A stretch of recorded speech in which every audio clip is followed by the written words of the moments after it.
Perkenalkan, saya Lavinia Citra Felicia, saya dari kelas 11 akan menceritakan Pena Melawan Waktu, ciptaan saya sendiri.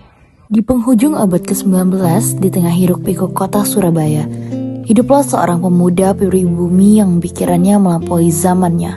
Namanya Minke, seorang priayi terdidik di sekolah elit kolonial HBS. Namun hatinya menolak tunduk pada feodalisme maupun kesombongan bangsa penjajah. Dengan pena sebagai senjata, Minke menulis membedah kemunafikan bangsanya sendiri, sekaligus menantang organisasi kolonial. Segala berubah ketika ia mendapat undangan ke rumah keluarga Melema di Wonokromo. Di sana takdir mempertemukannya dengan dua perempuan yang kelak mengubah jalan hidupnya. Nyai Ontosoro, perempuan tangguh yang mengelola perusahaan besar dengan kecerdasan yang bahkan melampaui nyonya-nyonya Belanda, dan Annelies, gadis lembut Indo-Belanda yang rapuh, namun tulus mencintai Minke dengan hatinya yang bening. Dengan Nyai Ontosoro, Minke belajar bahwa martabat manusia tidak ditentukan oleh darah biru ataupun status sosial. Dengan Annelies, ia menemukan cinta yang jujur tanpa dinding ras atau kasta. Namun cinta mereka bukan cinta yang mudah. Ayah Minke seorang bangsawan sekaligus pejabat kolonial murka. Dalam pandangan priayi, hubungan dengan seorang nyai adalah noda besar. Tapi Minke tetap memilih jalan hatinya. Ia menikah Annelies secara adat, sebuah pernikahan yang sah, secara moral, namun tak diakui hukum kolonial. Kebahagiaan itu tak bertahan lama.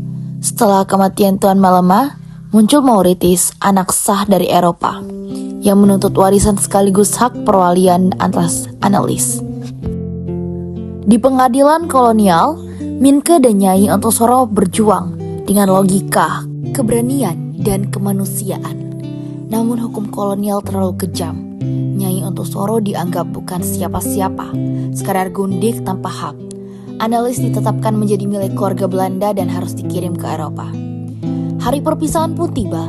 Annelies dalam tubuh yang semakin lemah dipaksa naik kapal menuju negeri yang asing. Nyai Ontosoro memeluk Minke, memberikan pesan yang kelak akan mengubah arah hidupnya. Mereka boleh merampas segalanya kecuali akal dan penamu. Gunakan itu, Minke.